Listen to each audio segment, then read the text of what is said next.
Samantala, patay naman ang isang babaeng senior citizen matapos mabangga habang tumatawid sa Calasiao, Pangasinan. Yan at ang iba pang mga rumarapidong balita mula sa probinsya, hatid ng iba't ibang istasyon sa ilalim ng MBC Media Group.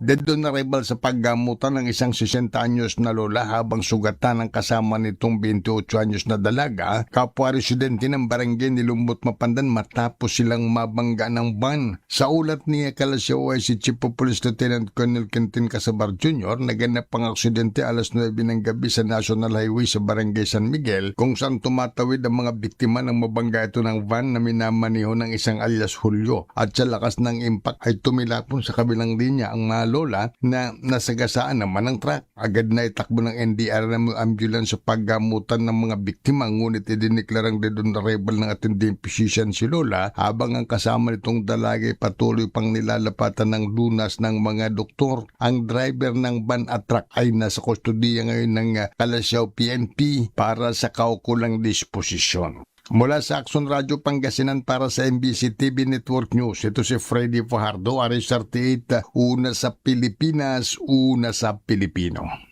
Pinagbabarel ng ilang beses ang isang lalaki sa Purok Katilingban, Barangay Banago, lungsod ng Bacolod. Ang biktima kinilala na si Jeffrey Aducana, residente ng nasabing barangay. Ayon kay alias Jojo, habang nakaupo lamang ang biktima sa sidewalk ng lapitan ng isang lalaki na nakasakay sa motorsiklo at walang awang pinagbabarel ang biktima.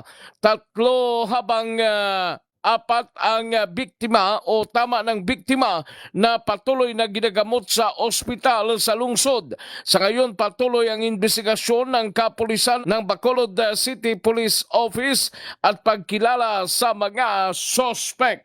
Para sa MBC TV Network News, ito si RH46 Rex Cantong, una sa Pilipinas, una sa Pilipino. Tinutugis na ngayon ng mga otoridad ang dalawang hindi kilalang lalaki na nagtulong pagpapaluin ng tubo at barilin ang isang senior citizen sa Sitio Quintin, Barangay Tugatog, Orani, Bataan kahapon.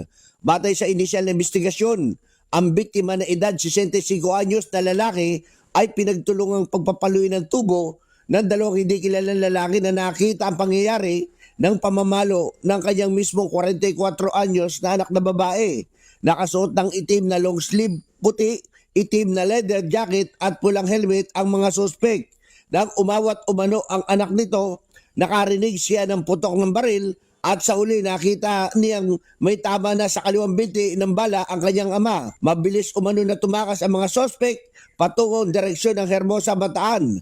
Agad na rumisponde ang mga tauhan ng Orani Municipal Police Station sa lugar at nakarecover ng 2 basyo ng bala at isang slag. Patuloy ang isinasagawang follow-up operation para sa pagkakakilanlang at agarang pag-aresto sa mga tumakas na sospek. Para sa MBC TV Network News, RH37, Danny Kubilang, una sa Pilipinas, una sa Pilipino.